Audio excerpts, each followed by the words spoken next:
balik tayo sa Balintawak Market at dito nga po, nakikita ho natin, ito yung mga gulay na madalas na ginagamit natin pansahog sa paghanda natin ng Noche Buena. Carrots, ang repolyo, itong Baguio beans, ayan. Pero dito ho, napansin natin ngayon na medyo mataas ho yung presyo. Halimbawa po, itong Baguio beans ay nagkakahalaga ngayon ng 220 per kilo.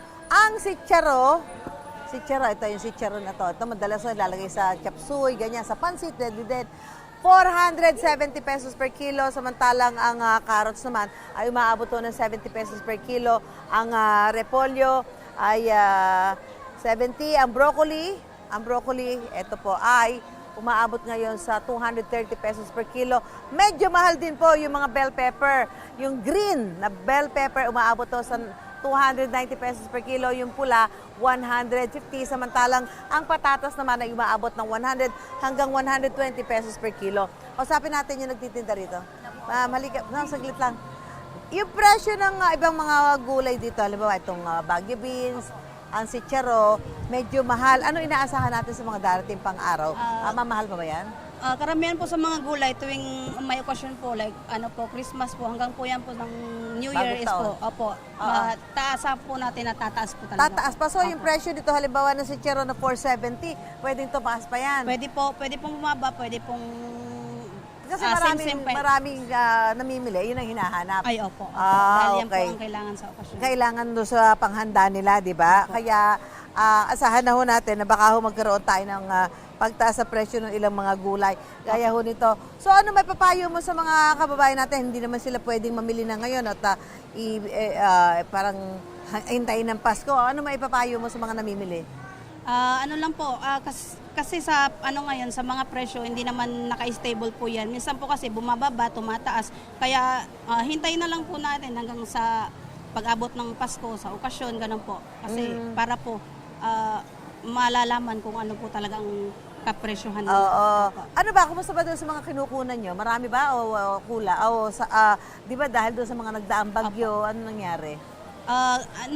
Sa ngayon po medyo nakakabawi na po sila, yung mga supply po medyo dumadami na po. May mga parte pa po ng lugar na hindi pa yung mga mga stock po.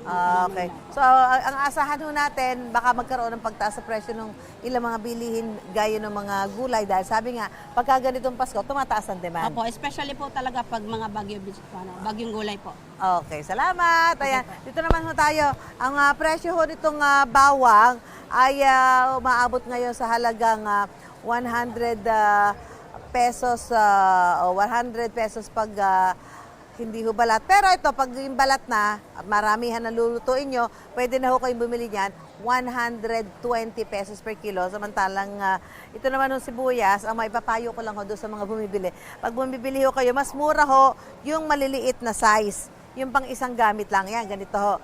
Yan, mga pang isang gamitan lang, mas mura ho yan, mga ganito.